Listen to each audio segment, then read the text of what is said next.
ವಿಷ್ಣು ಪುಣ್ಯಭೂಮಿಗಾಗಿ ಅಭಿಮಾನದ ಹೋರಾಟ 14 ವರ್ಷ ಕಳೆದರೂ ಕೂಡ ತಾರ್ಕಿಕ ಅಂತ್ಯ ಕಾಣ್ತಾ ಇಲ್ಲ ಈ ವಿವಾದ.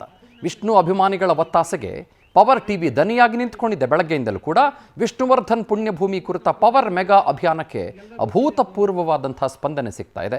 ಸಾಹಸ ಸಿಂಹ ವಿಷ್ಣುವರ್ಧನ್ ನಮ್ಮ ನಗಲಿ 14 ವರ್ಷಗಳು. ಅಂತಿಮ ಸಂಸ್ಕಾರ ನಡೆದಂಥ ಪುಣ್ಯಭೂಮಿ ವಿವಾದ ಈ ಕ್ಷಣಕ್ಕೂ ಕೂಡ ಬಗೆಹರಿದಿಲ್ಲ. ತಾರ್ಕಿಕ ಅಂತ್ಯಕ್ಕಾಗಿ ವಿಷ್ಣು ದಾದಾ ಅಭಿಮಾನಿಗಳು ಪಟ್ಟು ಹಿಡಿದಿದ್ದಾರೆ. ವಿಷ್ಣು ಪುಣ್ಯಭೂಮಿಗಾಗಿ ಮೊಳಗಲಿದೆ ಅಭಿಮಾನದ ಕಹಳೆ. ಪುಣ್ಯಭೂಮಿ ಬೆಂಗಳೂರಿನಲ್ಲೇ ಆಗಬೇಕು, ಸ್ಮಾರಕ ನಿರ್ಮಾಣ ಆಗಬೇಕು ಅಂತ ಒತ್ತಾಯ ಮಾಡಲಾಗ್ತಾ ಇದೆ. ಫ್ರೀಡಮ್ ಪಾರ್ಕ್ನಲ್ಲಿ ವಿಷ್ಣು ಪುಣ್ಯಭೂಮಿಗಾಗಿ ಹೋರಾಟ ನಡೆಸಲಾಗ್ತಾ ಇದೆ.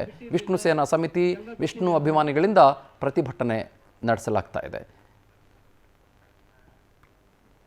ಕರ್ನಾಟಕ ರಕ್ಷಣಾ ವೇದಿಕೆ ಅಧ್ಯಕ್ಷರಾಗಿರುವ ನಾರಾಯಣಗೌಡರ ಜೊತೆಗೆ ನಮ್ಮ ಪ್ರತಿನಿಧಿ ಲಕ್ಷ್ಮೀನಾರಾಯಣ್ ಮಾತನಾಡಿದ್ದಾರೆ. ನೋಡ್ಕೊಂಬರೋಣ.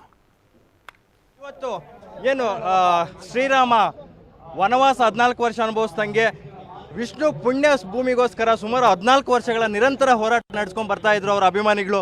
ಅದಕ್ಕೆ ಇವತ್ತೊಂದು ತಾರ್ಕಿಕ ಅಂತ್ಯ ನೀಡುವಲ್ಲಿ ನಾರಾಯಣಗೌಡ ಅವರ ಪಾತ್ರ ಮಹತ್ವವಾದದ್ದು. ಈಗಷ್ಟೇ ವೇದಿಕೆ ಮೇಲೆ ಮಾತಾಡ್ತಾ ಇದ್ರು, ಬಹುಶಃ ನಿಮ್ಮೆಲ್ಲರ ಒಂದು ಇದು ಏನು ಅಭಿಲಾಷೆ ಏನಿತ್ತು ಅದು ಫಲಿಸಿದೆ ಅಂತಕ್ಕಂಥದ್ದು. ಯಾಕಂದರೆ ರಾತ್ರಿ 1 ಗಂಟೆವರೆಗೂ ಡಿ.ಸಿ.ಎಂ ಅವರ ಮನೆಯಲ್ಲಿ ಅವರು ಕೂತು ಈ ಸಮಸ್ಯೆಯನ್ನು ಬಗೆಹರಿಸೋದಕ್ಕೆ ಮುಂದಾಗಿರ್ತಕ್ಕಂಥದ್ದು. ಈ ನಿಟ್ಟಿನಲ್ಲಿ ಸರ್ ನಿಮ್ಮ ಒಂದು ಶ್ರಮ ತುಂಬ ಇದೆ, ಏನು ಹೇಳಕ್ಕೆ ಬಯಸ್ತೀರಾ ಸರ್? ನನ್ನ ಶ್ರಮ ಅನ್ನೋದಕ್ಕಿಂತ ನನ್ನ ವಿಷ್ಣು ಅಭಿಮಾನಿಗಳ ಶ್ರಮ ಅಂತ ಹೇಳಕ್ಕೆ ನಾನು ಇಷ್ಟಪಡ್ತೀನಿ.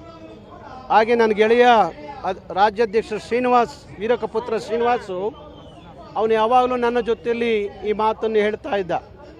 ಆ ಅಭಿಮಾನಿಗಳ ಪ್ರೀತಿ ವಿಶ್ವಾಸಕ್ಕೆ ನಾನು ಬೆಲೆ ಕೊಡಲೇಬೇಕಾಯಿತು. ರಾತ್ರಿ 1 ಗಂಟೆವರೆಗೂ ಡಿ.ಕೆ. ಶಿವಕುಮಾರ್ ಮನೆಯಲ್ಲಿ ಕೂತ್ಕೊಂಡು ಮಾತಾಡಿ ನಾನು ಈ ಅವರ ಮನವಿ ಏನಿದೆ 10 ಗುಂಟೆ ಜಾಗ ಏನು ಕೊಡಬೇಕು ಅಂತ ಏನು ಕೇಳ್ತಾ ಇದ್ದಾರೆ, ಅದನ್ನು ಕೊಡಿಸ್ಬೇಕು. ಅವರು 106 ಎಕರೆ ಕೇಳ್ತಾ ಇಲ್ಲ.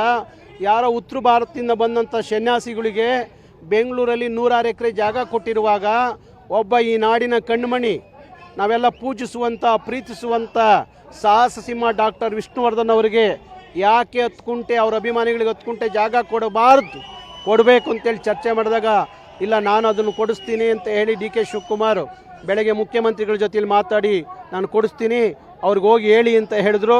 ನಾನು ಬಂದು ಹೇಳೋ ಕೆಲಸವನ್ನು ಮಾಡಿದ್ದೀನಿ ಸರ್. ಇಲ್ಲಿವರೆಗೂ 4-5 ಮಂದಿ ಮುಖ್ಯಮಂತ್ರಿಗಳು ಕೊಟ್ಟಿರ್ತಕ್ಕಂಥ ಮಾತನ್ನು ಉಳಿಸ್ಕೊಂಡಿಲ್ಲ.